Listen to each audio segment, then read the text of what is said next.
Okay, so let's continue onwards with Paradiso, A Remembrance in Time. Now, you should definitely remember this place from Chapter 5. After all, it was right before what is essentially one of the most evil verses in the game, with the grace and glory and the harmonies. But yes, also if you missed that Umbran resting place, I'm sorry, but you're blind. And now if we run up this thing and smash through, then we immediately begin verse 8 and have to smash through these tentacles. There's something very similar to these in Konami's Life Force game. And basically, if you smash every single tentacle, you get an achievement for it called Naughty Little Tentacles. Now, it is very difficult to do on your descent, especially if you just kind of descend straight down. But if you use the Onyx Roses, then they work quite well, kind of slowing your descent and kind of blowing up the forbidden fruits in one fell swoop, pretty much. You can do it with just Scar of Fair and many of the other weapons, actually. But I'd say Onyx Roses are probably the best. Although, also, because verse 8 begins the second you start falling, you are probably better off trying to get that achievement on subsequent playthroughs if you want a decent score.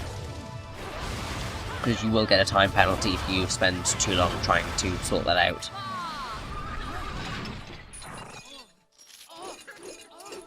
Oh, it's so fun using this counter attack. There's my slightly sadistic side coming out. Now, there were actually quite a few torture attacks that were not used in the game. I can't quite remember what they are. I'm just trying to locate it in my massive list of Bayonetta trivia. Because my word, I have a lot.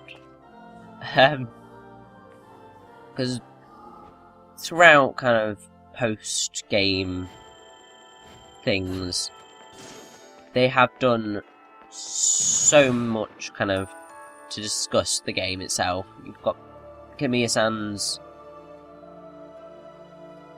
developer commentaries, you've got loads of blog posts, and it's just great.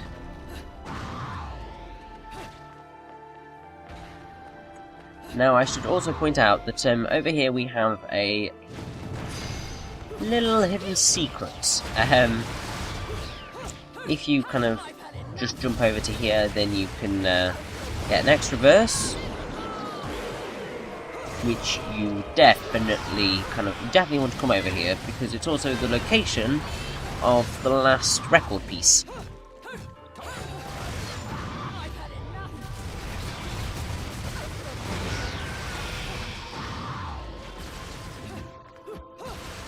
And as a fact, you definitely kind of want to come over here because of that record piece, because it's one of, if not the most helpful weapon in the game. It's a bit slow, but it's so useful.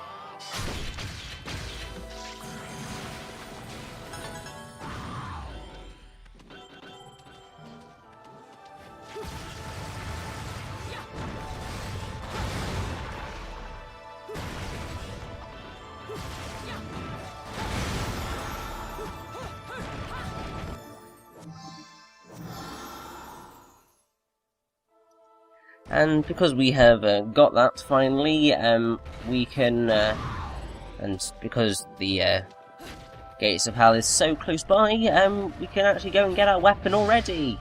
Yay!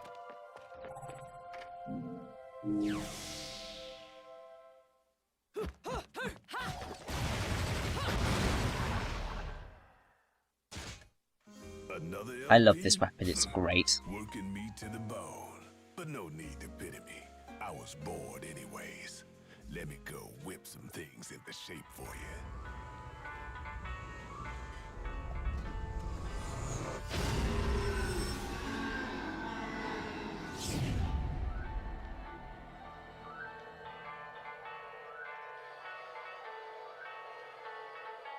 So here we have Wagner's Ride of the Valkyries, which I think specifically it's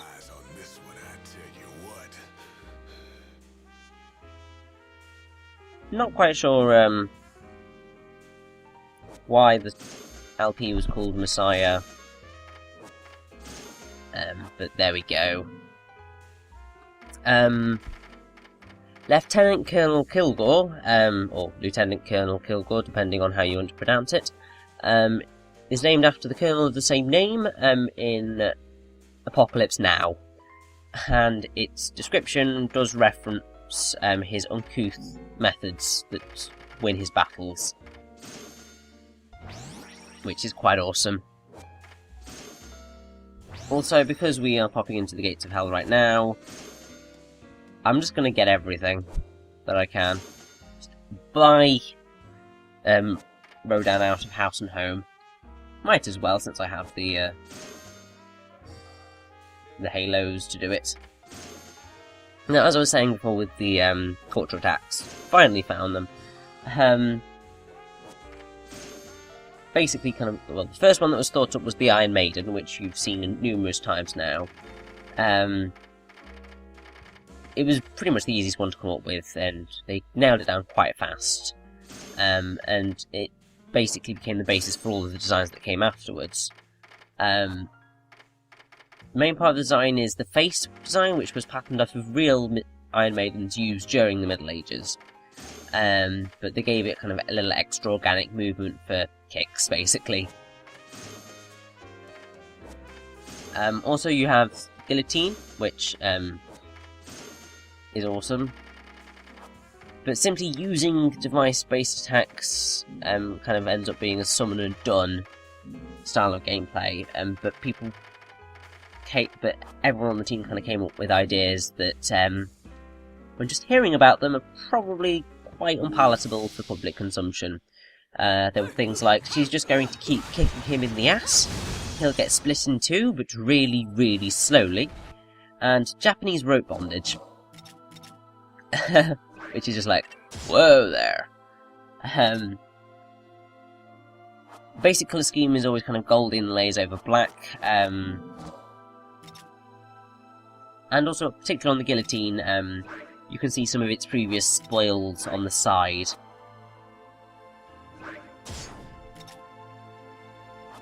But also, enemies that can't be stopped by the Guillotine grow their necks back.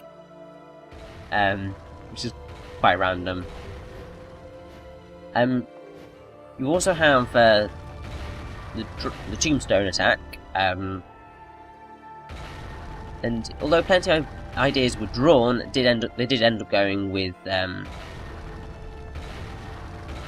of one, and also a Japanese style grave randomly. That was initially, but it was changed to the 16-ton weight, which is a reference to Fantasy Zone.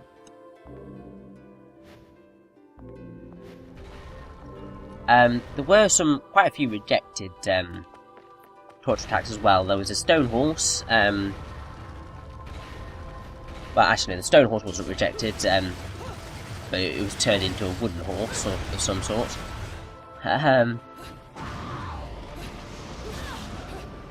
Now, as with the other torture attacks, it's alive. And they did also plan to have a Rose Whip as a set with the item. And with all of it going on, Joy must have gotten really tied up. But she then did get really tied up, and they did have to check those sites during working hours to get the production down just right. And here we have the Golem, who is an interesting enemy. I'll get on to him in a second. And there's also a mysterious fish. There's also we also have Vice. Then there was a blender and a bird cage, but those, apart from the Vice, they were rejected. Anyway, here we have the Golem. Now, one thing that you should note is that Golem here is made of the same stuff as the transforming doors and gears throughout the game. They're neither angels nor demons, but they're magical machines. That's why you see no halo on them.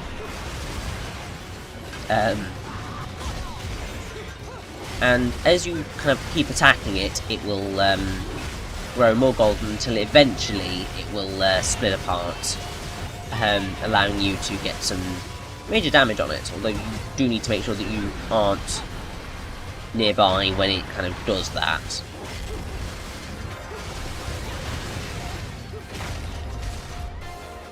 And this is a rather amusing climax.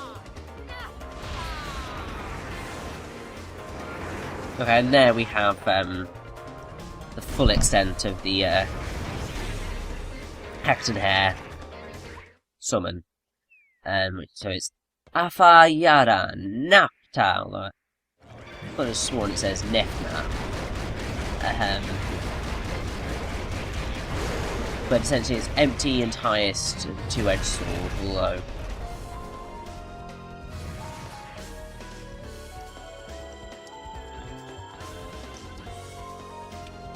so yeah, it's definitely Afayara Nefna. Although I can't quite remember what that means.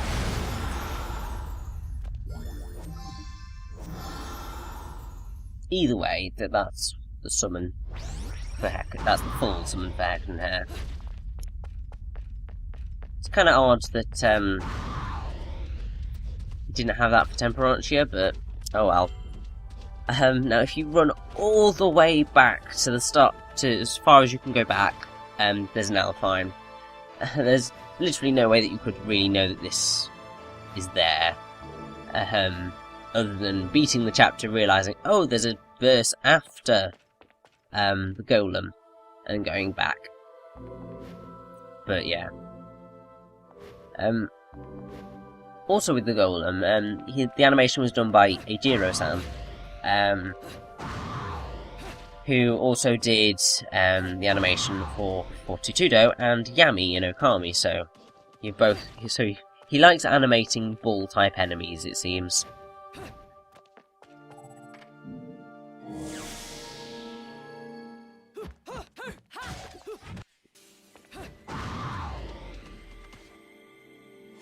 Now, this is an evil Alfheim. It's limited kicks and punches on a Fairness and a Fearless. And they are evil. So an excellent way to beat them is to charge up the EI Jutsu and then follow it through with a punch kick punch. Because it causes so much damage. It's just brilliant.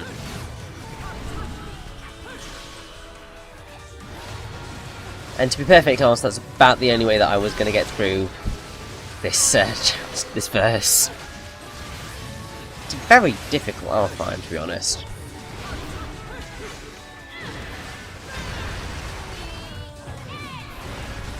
I mean, I might have been a bit more successful with maybe using Kilgore, but oh well, we managed to get through unharmed, so that's fine by me.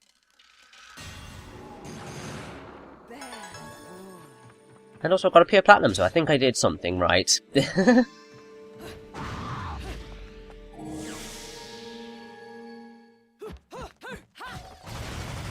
And that's the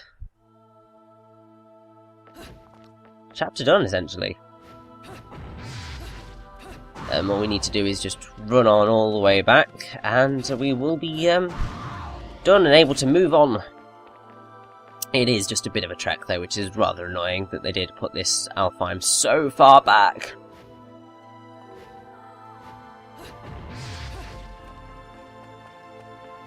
I think it's just a bit mean, really.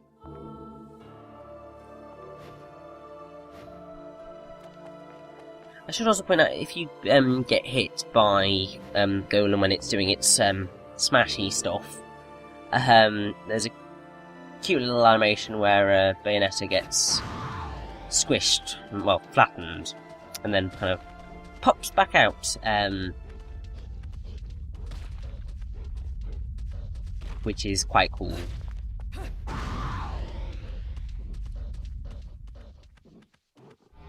But anyway, that's the chapter over and done with. It's taken a while to get through, but we've done it.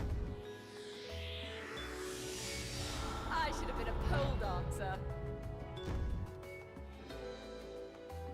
But no, if you thought that chapter was hard, then you are going to find chapter 10 even harder, because chapter 10 introduces a new enemy, which is probably the most evil enemy in the game. Like, seriously evil.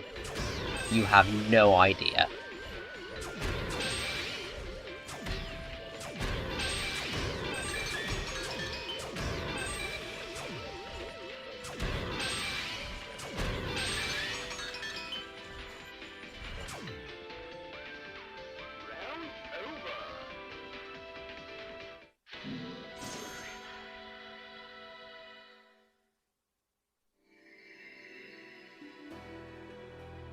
So, let's head on further into Paradiso.